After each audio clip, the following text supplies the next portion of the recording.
The hearing room was packed. Every seat was filled. Cameras and microphones were poised like silent sentinels, waiting for the moment when truth and fury would collide. The atmosphere was thick with anticipation as the House Oversight Committee convened to examine the White House's handling of public discourse and media accountability. At the witness table, Karoline Leavitt sat alone. Dressed in a simple black blazer that hugged her frame, she exuded an air of unyielding calm. There was no entourage, no fanfare, just her, a glass of water, and an unspoken confidence that suggested she had faced far worse than the storm that was about to break over this chamber. Her eyes, sharp and unblinking, scanned the room with a steady, almost icy resolve. The doors swung open abruptly. In strode Congresswoman Jasmine Crockett from Texas, a force of nature in a blazing red blouse that commanded attention from the moment she entered. Crockett's gaze was hard and unyielding as she strode purposefully toward the witness table. The room's focus shifted instantly, every camera fixed on the two women, every microphone ready to capture each word as if it were a volley in a war of ideologies. The Oversight Committee chairman banged his gavel, his voice firm yet seemingly drowned out by the mounting tension. "We are here to examine the White House's responsibility in managing public information," he announced, though even he struggled to raise his voice above the crackle of anticipation. Karoline Leavitt waited her turn with a measured stillness. When the chairman finally addressed her, his tone more conciliatory now. "Miss Leavitt, you have 5 minutes for your opening statement." She leaned toward the microphone. Her voice emerged clear and unflinching. "Thank you, Chairman, and thank you, members of the committee. I stand before you not to apologize, but to affirm a core principle of our administration, one that rests on the belief that every American has the right to speak freely. We do not censor voices on X or any other platform, for it is not our role to silence dissent, even if that dissent takes the form of what some might call misinformation." Her words, cool and deliberate, sliced through the heavy air. The cameras captured every nuance, every slight movement, every glint in her eyes, as if she were saying, "I have nothing to hide, and I will not be cowed." Almost immediately, Congresswoman Crockett seized the moment. Rising from her seat, she pulled the microphone close, her voice booming like a clarion call. "Mr. Chairman, if I may," she began, her tone laced with a mix of indignation and resolve. "You just delivered a speech about real democracy, about letting the people speak their minds. But tell me this, does real democracy mean turning a blind eye while lies are allowed to fester on X, driving wedges into our communities? Or is it simply an excuse for the White House to shirk accountability?" Crockett's challenge hung in the air like a gauntlet thrown at Leavitt's feet. The room buzzed with murmurs of agreement and dissent. Yet before anyone could interject, Leavitt fixed her gaze on Crockett, a look that was both icy and unnervingly composed. "Congresswoman Crockett," she replied evenly, "we do not control the content that the people choose to post. Whether you label those words as lies or truth is entirely your prerogative. We provide a platform for free speech, raw and unfiltered." A flicker of a smile played on Leavitt's lips, a subtle provocation that only fueled Crockett's mounting anger. Crockett leaned forward, tapping her pen rhythmically on a stack of papers, as if to punctuate every point with the force of her conviction. "Truth," Crockett thundered. "Is that the truth? You stand here defending election conspiracies, divisive rhetoric, statements that have torn communities apart. Yet you insist that this is nothing more than the free exchange of ideas. How can you, as a White House press secretary, justify such?" The intensity in the room grew. The chairman pounded his gavel repeatedly, attempting to restore order, but his words were barely audible over the rising tide of tension. Leavitt's eyes remained fixed on Crockett's, a spark of defiant challenge hidden behind her calm facade. "I will not apologize for allowing Americans to speak for themselves," she said softly. "We do not script their opinions, nor do we filter their words. If our approach to free speech is mistaken in your eyes, then that is your call to make. I am here to ensure that the right to speak freely is not eroded by censorship." Crockett's frustration was palpable. Her face reddened, and her voice rose raw with emotion. "But what about accountability?" she demanded. What about the lies that spread like wildfire on X? Lies that incite violence, that split our nation apart. You defend an administration that lets misinformation run rampant, and you claim it's all in the name of freedom. The exchange escalated, with each word drawing a clear line between the two opposing views. Leavitt's calm demeanor remained unbroken. "I am not responsible for every post that appears on X," she responded, her tone even almost detached. "The responsibility for the content lies with the people who post it. Our role is to ensure that voices are heard, not to sanitize them according to a preconceived notion of what is acceptable." Crockett's eyes blazed with fury. "And what of the consequences?" she demanded. "When those so-called voices drive people to believe that elections were stolen, when they encourage acts of violence, when communities are torn apart by division, how do you reconcile that with the notion of freedom that you so casually espouse?" A silence fell over the room as the two women stared each other down. Then, in a moment of controlled defiance, Leavitt leaned in and stated, "Congresswoman, if you believe that every word posted is a ticking time bomb, then perhaps you are the one who should be advocating for a controlled narrative. A narrative that censors the very thoughts of the people you claim to represent." The challenge in Leavitt's words was like a spark thrown onto dry kindling.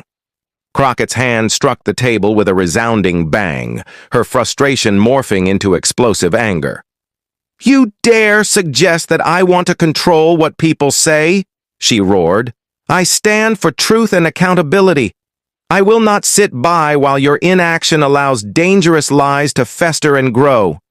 The people deserve better than to be treated like children whose every word must be monitored and filtered." The room erupted. Some voices in the gallery cheered wildly for Crockett's passionate outburst, while others murmured in support of Leavitt's steadfast commitment to free speech. Reporters scribbled furiously. Social media was already buzzing with the live clips of this dramatic confrontation. Every eye was glued to the unfolding spectacle, a battle not just of words, but of ideologies. Leavitt took a measured breath, her eyes never leaving Crockett's face. "I did not come here to be a puppet for any administration," she said calmly.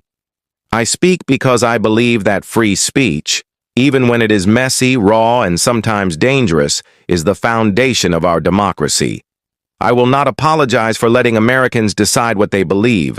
I do not hold the power to censor or control their thoughts." Crockett's voice quavered with barely restrained rage as she leaned closer to the microphone. "You stand here defending a system that lets lies spread unchecked.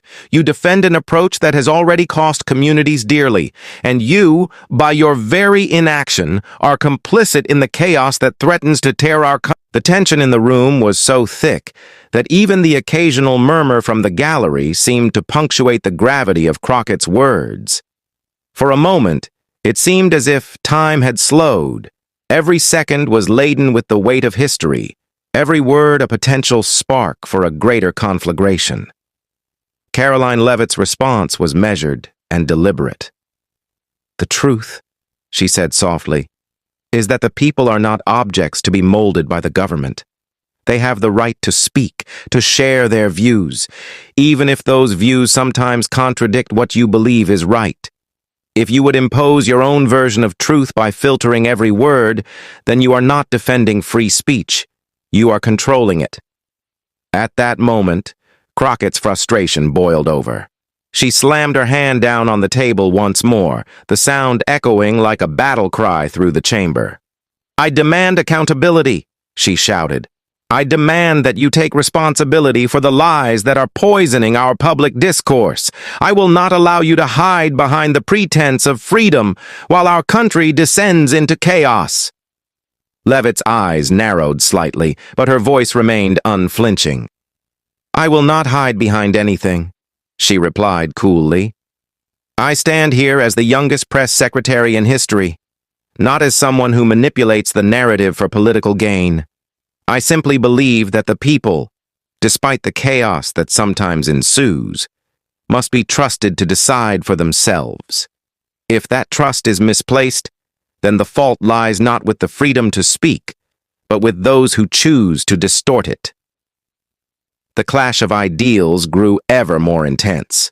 Crockett, her voice now trembling with both anger and desperation, cried out, "You talk about trust and freedom, but what about the danger of lies? What about the destructive power of misinformation that divides communities, that incites violence, that turns neighbors into—" Her words reverberated across the room, drawing nods of agreement from some corners and frowns of disapproval from others. Leavitt's response was measured, almost surgical in its precision. "I do not decide what is true or false," she said quietly. "The people decide. It is not the role of the government to police every thought, every word. True democracy is messy, it is unpredictable, and yes, sometimes it is dangerous, but it is also the only system that allows us to be truly free." For several long seconds, the only sound in the room was the pounding of the chairman's gavel, trying in vain to restore some semblance of order. Then Crockett, with her eyes blazing like a beacon of righteous fury, launched one final volley. "I am fighting for the truth," she declared, her voice echoing off the walls. "I will not be silenced by your cold logic and your unwillingness to acknowledge the real-world consequences of unchecked speech. People are dying, communities are falling apart, and you expect me to sit back and let this happen?" Leavitt's eyes did not waver. "I am not the one who censors speech," she replied. "I am the one who believes that if we begin to filter every word, we lose not only our freedom, but the very essence of what makes us human. The people are the ones who must bear the consequences of their choices, good or bad. And if you want a government that dictates what can and cannot be said, then perhaps you should reconsider what you truly stand for." The debate reached a fever pitch. The chamber was awash with emotions, passion, anger, despair, and a fierce belief in the right to speak freely. As the exchange drew to a close, the final moments were marked by a palpable shift in the room. Some in the gallery erupted in applause for Leavitt's icy resolve. Others cheered for Crockett's impassioned defense of accountability. Yet in that charged atmosphere, it was clear that the debate was far from over.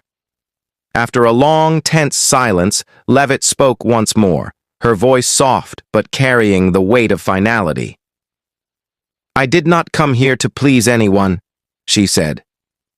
"I came here to stand up for the principle that the people, in all their complexity and imperfection, deserve the freedom to speak, even if that speech is messy, even if it sometimes leads to chaos. I believe that if we trust the people, if we allow them to engage in open dialogue, even the harshest, most divisive dialogue, we can eventually reach a place of understanding and accountability. But that cannot happen if we try to silence voices in the name of order." Crockett's eyes filled with a mixture of anger and sorrow. "You make it sound so simple," she retorted, her voice strained. "But when lies lead to violence, when misinformation causes real harm, how do you live with that responsibility? How do you reconcile the ideal of free speech with the very real consequences it can have on people's lives?" The question hung in the air, heavy and unanswerable, as Leavitt's gaze softened ever so slightly. A fleeting moment of vulnerability in an otherwise unyielding demeanor. "I do not pretend to have all the answers," she said quietly, "but I do know that true freedom requires trust. Trust in the people, trust in our institutions, and trust in the idea that even in chaos, truth will eventually find a way. If we begin to censor every word, we risk not only our freedom, but also the chance to learn, to grow, and to correct our mistakes." For a moment, the room was silent save for the echo of those words. Then, as if on cue, a murmur of approval began to ripple through the gallery. Reporters scribbled furiously. Cameras zoomed in on the two figures locked in a battle of wills. One a blazing embodiment of raw emotion, the other a picture of calm determination. When the chairman finally banged his gavel one last time, calling the session to an end, both women exhaled. Leavitt's expression remained composed as she slowly pushed the microphone away, her eyes still fixed on Crockett. Crockett, on the other hand, sank back into her chair, her fiery gaze momentarily replaced by a deep, painful weariness. Outside the chamber, the world was already abuzz with the confrontation. Clips of the hearing went viral within minutes. On social media, reactions split the nation. One video clip captured Leavitt's measured tone as she stated, "I do not decide what the people say," while another showed Crockett's passionate outburst demanding accountability for the lies that had sown discord. Memes, tweets, and video remixes flooded platforms, each side rallying behind their chosen champion. Some hailed Leavitt as the calm in the storm, a necessary counterweight to the chaos of unchecked rhetoric, while others celebrated Crockett as the fiery defender of truth and accountability. In the aftermath of the hearing, inside the White House corridors, a private moment unfolded. Karoline Leavitt, still maintaining her serene facade, walked down a quiet hallway, her heels clicking steadily against the polished marble floor. In a small office on the third floor, Elise Stepanik, the newly appointed under-ambassador and a staunch Trump ally, waited with a knowing smile. "You did great today, Karoline," Elise said softly, her voice warm. "They say calm wins battles even when the war is raging outside." Karoline paused at the doorway, taking a moment to steady herself. "I wasn't surprised," she replied, her tone measured. "In moments like these, it's not about winning the argument by volume. It's about showing that control, that unflinching composure can speak louder than the chaos of unchecked emotion." Elise nodded in understanding, patting Karoline's shoulder gently. "Today you proved that leadership isn't about always being the loudest. It's about being the most resolute." Meanwhile, back in the congressional offices, Congresswoman Crockett was far from finished. In a small, dimly lit room cluttered with stacks of paperwork and a few exhausted aides, Crockett sat heavily in her chair. Her hand still trembled from the force with which she had slammed it on the table moments before. Her team gathered around her, exchanging quiet words of concern. One aide ventured cautiously, "Congresswoman, you spoke the truth today. The entire nation saw you stand up for those hurt by misinformation." Crockett's eyes were red, her voice raw with emotion as she replied, "I did speak the truth, but at what cost? Today I lost control in front of the nation. I banged the table, I screamed, and for all my passion, I feel that I failed to bring the accountability that our people deserve. I must find a way to harness this anger, to transform it into something that brings real change rather than just a spectacle." Her aides listened intently as Crockett's voice grew steadier. "I have fought all my life for those who have been wronged by lies and conspiracies, for families shattered by misinformation, and communities divided by hate. I entered politics to stand up against the very systems that allow such chaos to thrive. But if I let my anger get the better of me, if I lose my composure, then I become part." Outside, in the public square of Texas, supporters of Crockett gathered, holding signs emblazoned with slogans like "Jasmine speaks for us" and "Hold them accountable." Their voices mingled with shouts and cheers, a reflection of a deep, raw belief that someone must fight for truth at any cost. The streets buzzed with a mix of hope and anger, a tangible reminder of a nation divided yet united in its demand for accountability. As the day turned to night, the impact of the hearing continued to ripple across the country. News outlets on all sides of the political spectrum dissected every word, every gesture, and every moment of the confrontation. Some pundits argued that Karoline Leavitt's calm was a sign of genuine strength, a necessary counterbalance in an era of overwhelming outrage, while others insisted that Congresswoman Crockett's raw passion was the spark that would ignite real reform. In countless living rooms, discussions raged. Families debated whether free speech should come with responsibility whether the current system of unfiltered expression was a safeguard of democracy or a harbinger of societal collapse. Social media feeds overflowed with videos of the confrontation. Clips were shared, remixed, and analyzed ad nauseum, with commentators from both sides citing the event as evidence that the nation was at a crossroads. Late into the night, as the public's attention began to wane and the relentless news cycle turned to the next controversy, both women found themselves alone with their thoughts. In a quiet moment in her modest office, Karoline Leavitt stared out of a window at the twinkling city lights below. The silence was a stark contrast to the earlier chaos, a moment of introspection after a battle fought in the public arena. "I did it for principle," she murmured to herself. "Not for approval, not for political gain, but for the belief that the truth, however messy, must be allowed to emerge on its own." She sipped the last of her water, her reflection a mirror of steely resolve, even as doubts flitted briefly across her mind. Across town, in a sparse, dimly lit chamber, Congresswoman Crockett sat alone at her desk. The echo of her own words reverberated in the quiet. "I want accountability. I want the truth." Her eyes, still burning with the residue of her earlier fury, now held a steely determination. "I cannot let this anger control me," she resolved aloud. "I must channel it. For every community torn apart by falsehoods, for every family shattered by the consequences of misinformation, I will find a way to make sure that those in power are held accountable. Even if it means walking a path fraught with challenges and opposition, I will not rest until there is real change." In the days that followed, the fallout of the hearing became a defining moment in the political landscape. Behind the scenes, debates were held, strategies were reevaluated, and alliances shifted as both sides grappled with the implications of what had transpired. For some, the incident was a wake-up call, a reminder that the ideals of free speech and accountability were in constant tension, each demanding to be prioritized. For others, it was a rallying cry, a demonstration that the spirit of resistance was far from extinguished. The nation found itself in a period of reflection. Academic institutions hosted panels to discuss the future of free speech in a digital age, while think tanks published reports analyzing the impact of unfiltered discourse on public policy.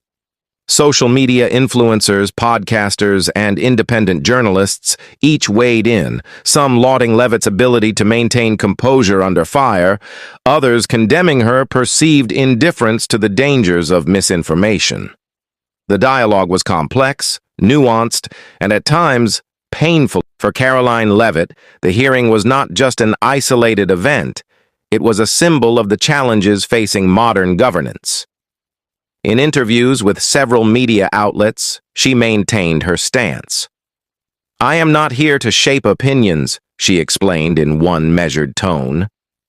"I am here to ensure that the people's voices are not suppressed. Democracy is not about filtering out dissent. It's about trusting the public to make sense of the myriad perspectives that make up our society." Her words were met with both applause and criticism, a testament to the deep divisions in the public's understanding of what true freedom entails. For Congresswoman Crockett, the experience was both a triumph and a personal reckoning. In a follow-up address to her constituents, she acknowledged the complexity of the issues at hand. "I recognize that free speech is a cornerstone of our democracy," she said, her voice resonant with sincerity. "But we must also recognize that with freedom comes responsibility. When falsehoods are allowed to proliferate unchecked, when misinformation sows the seeds of division and violence, we are faced with a crisis that demands more than just passion. It demands accountability. I stand before you not as a partisan firebrand, but as someone who believes that our society can do better. I will continue to fight for truth, for transparency, and for a public discourse that does not sacrifice accountability on the altar of unrestrained freedom." The conversation extended beyond the halls of Congress. In community centers and town halls across the country, Citizens debated whether the current approach to regulating speech in the digital age was sustainable. Some argued that the chaos of unfiltered expression was a small price to pay for the preservation of democratic ideals, while others contended that the societal cost was too high, leading to real harm in communities, to the breakdown of trust in institutions, and to the erosion of a shared sense of responsibility. In Texas, where Crockett's base was strong, supporters organized rallies and town hall meetings. "Jasmine speaks for us," one banner proclaimed, capturing the sentiment of those who believed that a fierce, uncompromising stance was necessary in a time when misinformation could be weaponized against the very fabric of society. At one such meeting, an elderly voter, her voice trembling with both emotion and conviction, declared, "I have seen the damage that lies can do, how they tear families apart, how they sow distrust among neighbors." Congresswoman Crockett's anger is not a flaw. It is a mirror reflecting our own pain, and it is that pain that must be transformed into action. Across the political spectrum, debates raged in newsrooms, in late-night talk shows, and on social media platforms. The spectacle of the hearing had become a microcosm of a larger struggle, a struggle over the meaning of democracy itself. In every rerun of the hearing, every shared clip, the words of Leavitt and Crockett took on a life of their own. They were no longer merely statements in a congressional hearing. They were symbols of two opposing visions of America. One vision celebrated the unpredictability of free speech, the raw, unfiltered reality of the public square, even if it sometimes resulted in chaos. The other vision demanded that with freedom must come responsibility, that those in power must be held accountable for the consequences of their inaction. Late one evening, as the nation grappled with these questions, a small group of young activists gathered in a quiet, candle-lit room. Their discussion was intense and thoughtful. "We have to decide what kind of society we want to be," one of them said softly yet firmly. "Do we want a society where every voice is allowed to speak, regardless of the harm it might cause? Or do we want a society where we hold those in power accountable for letting harmful lies circulate unchecked?" Their conversation, though hushed, was filled with urgency. They knew that the decisions made in the halls of Congress, and the public's response to them, would shape the future of their democracy. Meanwhile, in her own private sanctuary, Congresswoman Crockett sat by a window overlooking the city. The bright lights of downtown flickered in the distance as she revisited the events of the day in her mind. "I cannot let today's anger be wasted," she whispered. "It must be channeled into something constructive, a relentless pursuit of truth and accountability that will never be silenced." In that quiet moment, Crockett resolved to work harder, to find new ways to bridge the divide between raw passion and reasoned debate, even if the journey ahead was fraught with obstacles and heartbreak. For Karoline Leavitt, that night brought a rare moment of introspection. Alone in her study, she opened an old journal filled with thoughts and reflections from the early days of her career. As she read her past entries, she recalled the passion that had driven her to public service, the desire to believe in the fundamental right of every person to speak their truth. Yet now, in the wake of the hearing, she wondered if that same passion might need to be tempered by a deeper sense of responsibility. "Freedom is never easy," she mused silently. "It is messy and often painful, but if we begin to sacrifice truth for the sake of order, what remains of our democracy?" Her thoughts were interrupted by a soft knock on the door. Elise, ever the supportive presence, stepped in. "Karoline," she said quietly, "tonight, you did more than defend free speech. You reminded us that even in the midst of chaos, there is a quiet strength in holding fast to our principles. That strength is what will guide us through these turbulent times." Karoline nodded, her eyes reflecting both resolve and a hint of sorrow. "I hope that one day we will all come to see that accountability and freedom are not mutually exclusive," she replied. that our duty is to listen, really listen, to the voices of our people, even when they challenge. Meanwhile, in her own private sanctuary, Congresswoman Crockett sat by a window overlooking the city. The bright lights of downtown flickered in the distance as she revisited the events of the day in her mind. "I cannot let today's anger be wasted," she whispered. "It must be channeled into something constructive, a relentless pursuit of truth and accountability that will never be silenced."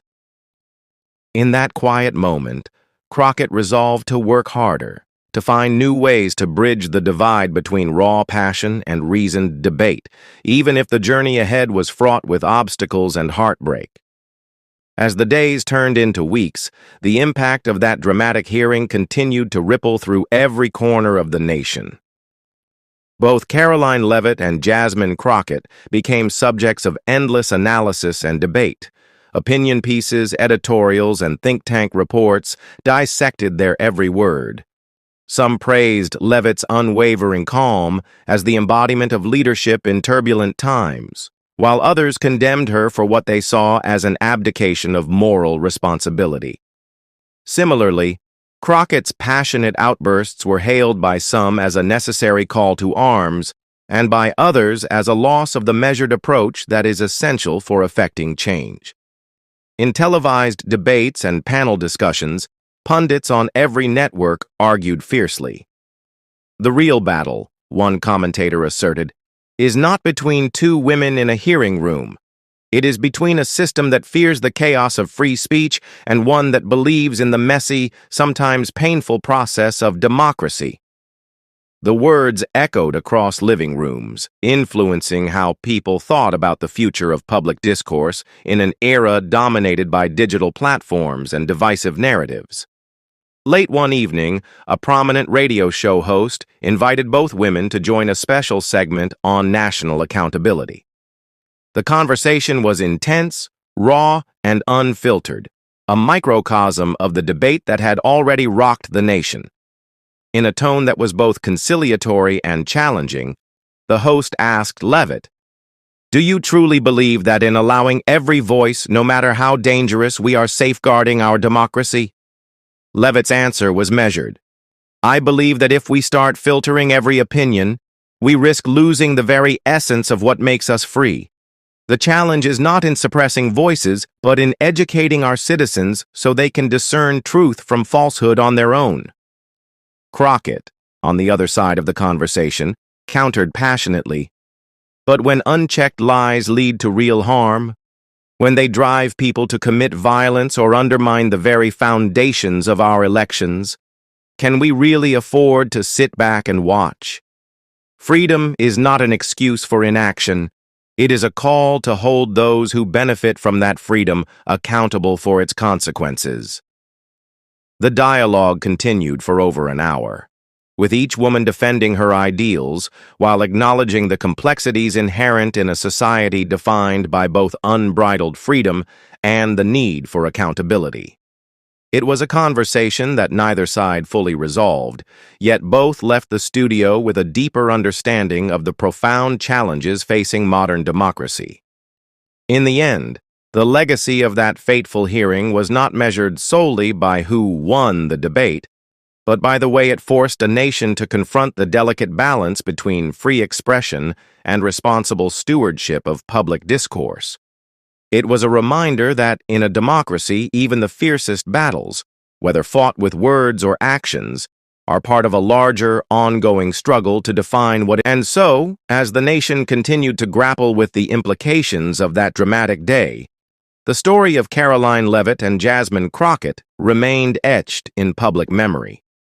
It served as a powerful testament to the idea that while the clamor of anger might momentarily seize the spotlight, it is the quiet, resolute commitment to principles, whether they be the right to free speech or the demand for accountability, that ultimately shapes the course of history.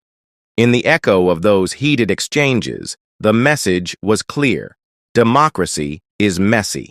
It is defined by contradictions and conflicts, by voices that rise in passion and others that whisper with quiet determination.